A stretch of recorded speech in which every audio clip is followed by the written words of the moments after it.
بالأنجاب وإلا جلدوا 80 جلدة. لو أتى الصحابة رضي الله تعالى 3 من الصحابة وما أدراك ما الصحابة وقالوا لقد رأينا جريمة زنا خذوا بهم إلى الجلدة. لماذا كل هذا؟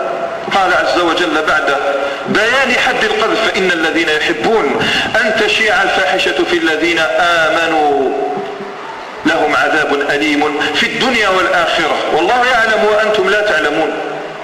هذا الأمر يعلمه الله ونحن لا نعلم شيئا من ذلك، فيحرم على المؤمن أن يذيع الفاحشة في الذين آمنوا. ومعنى إذاعة الفاحشة ليس كما يفهمه الناس، إنما المقصود هو التحدث بهذه الأخبار حتى تشيع أخبار الفاحشة في الذين آمنوا. وقيسوا على هذا مثله أو ما كان أكبر منه.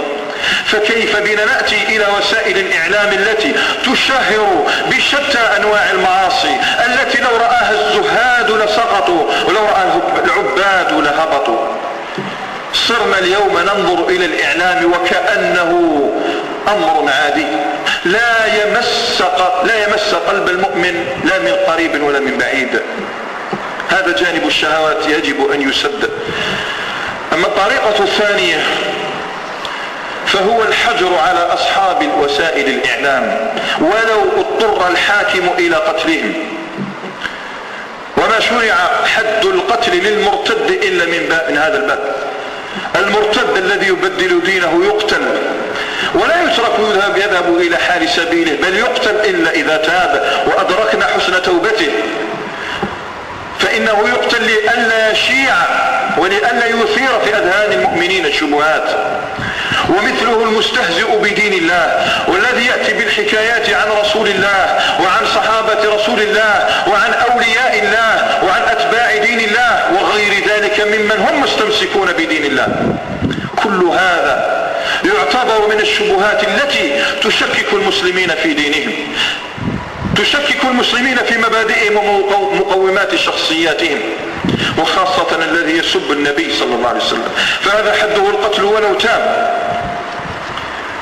جاء في الصحيحين من حديث أنس بن مالك رضي الله تعالى عنه قال دخل النبي صلى الله عليه وسلم عام الفتح وعليه المغفر حتى إذا نزعه جاءه رجل فقال إن ابن خطل، وهذا الرجل كان يأتي بالأشعار وينشرها وهي تذم الإسلام وتسب النبي المصطفى عليه الصلاة والسلام. فقال النبي صلى الله عليه وسلم اقتلوه ولو كان معلقا بأستار الكعبة، ولو كان متعلقا بأستار الكعبة يقتل.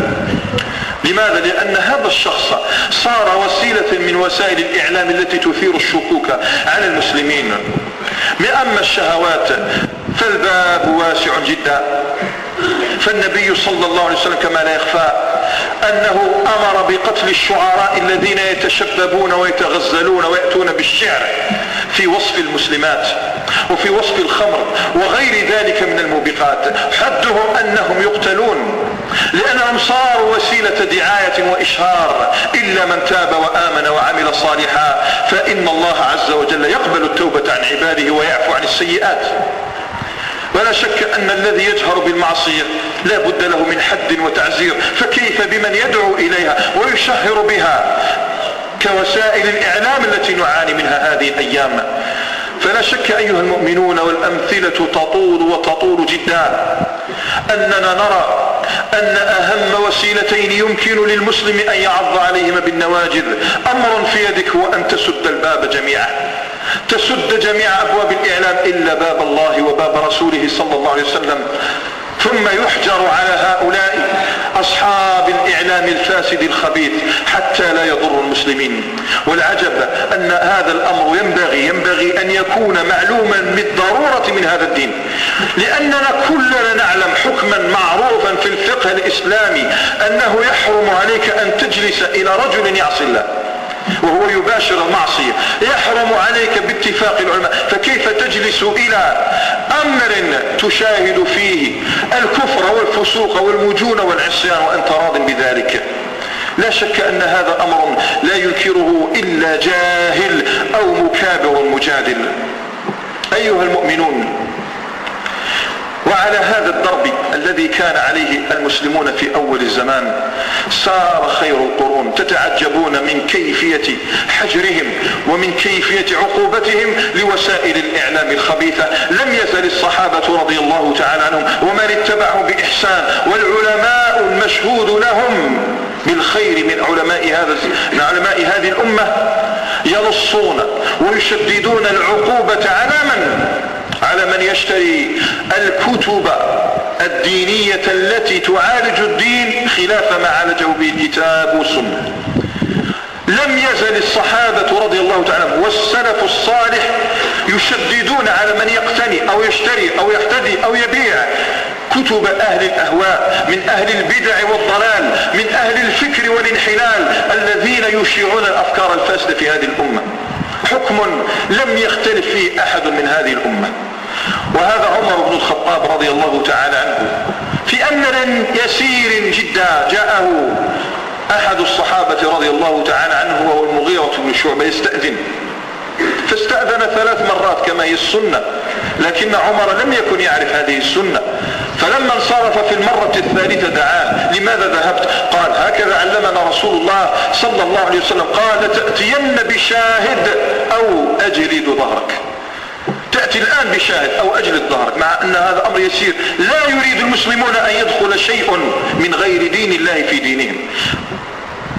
وهكذا عامل صبيغا اليمني، ذلكم الرجل الذي كان يحدث بأشياء يعجز عن وصفها الأدباء، كان يأتي بالمسائل الغريبة ويأتي بها الناس ويحدثهم بها. فوصل أمره إلى عمر بن الخطاب فجلده 3 أيام، ينزله إلى بئر عميق كل يوم ثم يخرجه ويجلده 3 أيام، حتى إذا أراد أن يجلده في اليوم الرابع قال: أما الذي كنت أعاني منه فقد ذهب، أي ذلك الفكر ذهب. ثم نفاه، انظروا النفي، ثم نفاه إلى البصرة حيث أبو موسى الأشعري، وأمره أن يشدد الحراسة عليه حتى تبين لهم أنه قد صلح أمره. ومات عمر وجاء الناس إلى صبيغ فقالوا: يا صبيغ، لقد مات عمر بن الخطاب، فتعال بأفكارك، تعال بأقوالك. قال: كلا، لقد أدبني الرجل الصالح، لقد أدبني الرجل الصالح. كم نحتاج إلى عمر في هذا الزمان حتى يؤدب مثل أمثال هؤلاء. ورحم الله الأئمة الأعلام الذين كانوا يحكمون بالزندقة على من ينشر كتب الفلسفة وكتب أهل الكلام.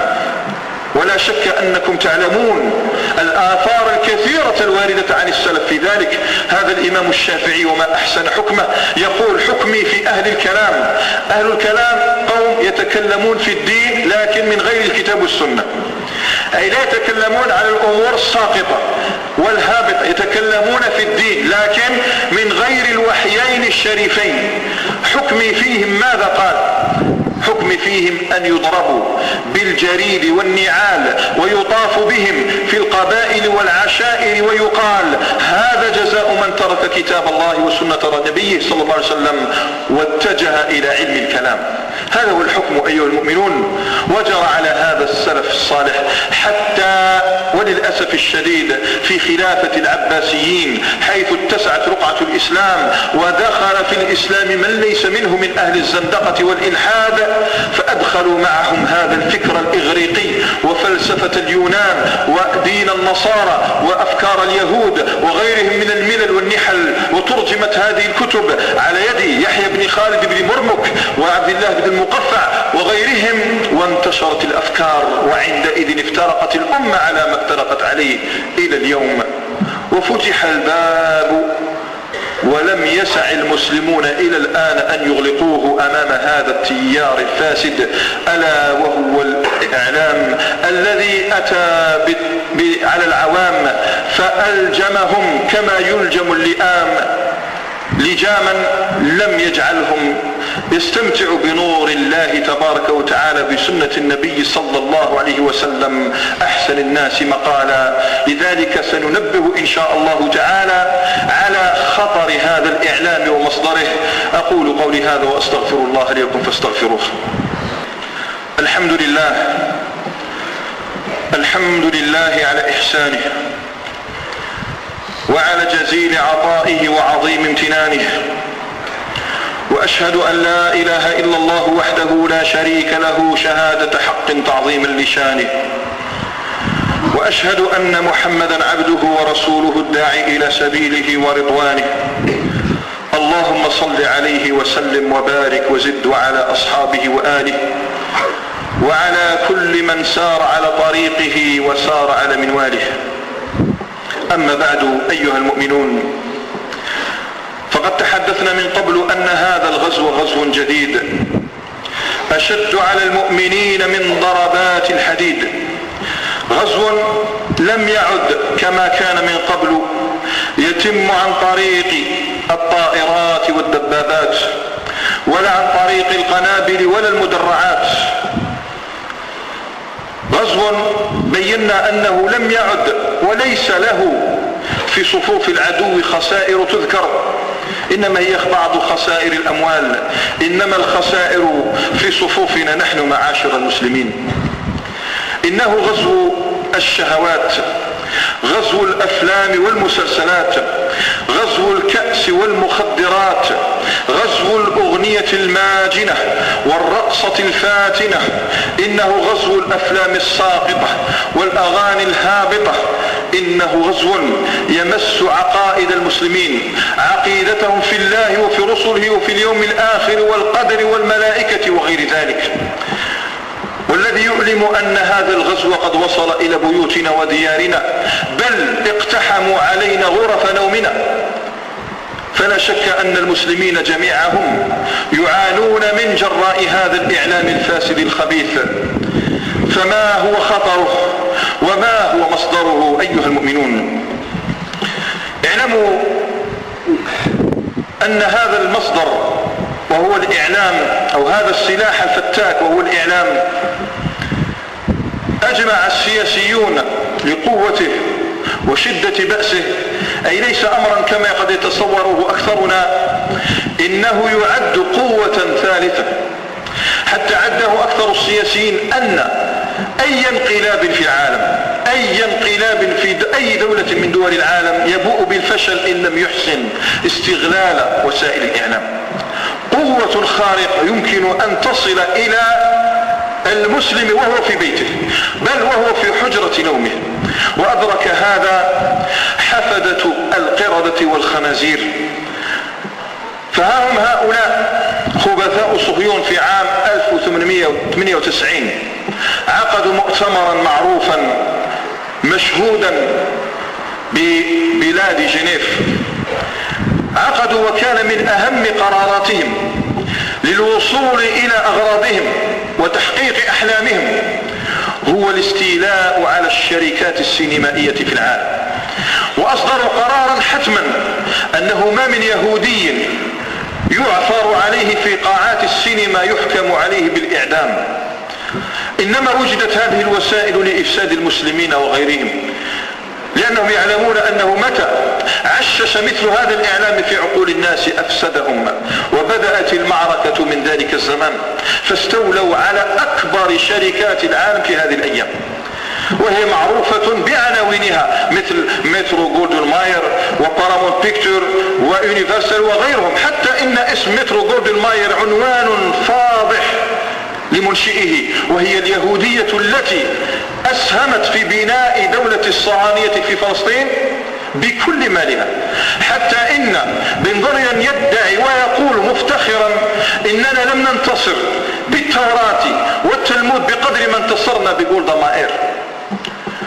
امرأة وضعت كل مالها من جراء هذه السينما وغيرها من المحطات المعروفة اليوم. ولولا قداسة هذا المكان، لولا قداسة هذا المكان لذكرت لشبابنا أسماء الممثلين والممثلات الذين واللائي عششوا في أذهانهم وملكوا عليهم قلوبهم، حتى يعلموا أن هؤلاء الذين يرون صورهم في شوارعهم وبيئتهم هم ليسوا فقط يهود، بل صهاينة متطرفون، هم الذين يسهمون في بناء المستوطنات بأي أرض من بلاد الإسلام.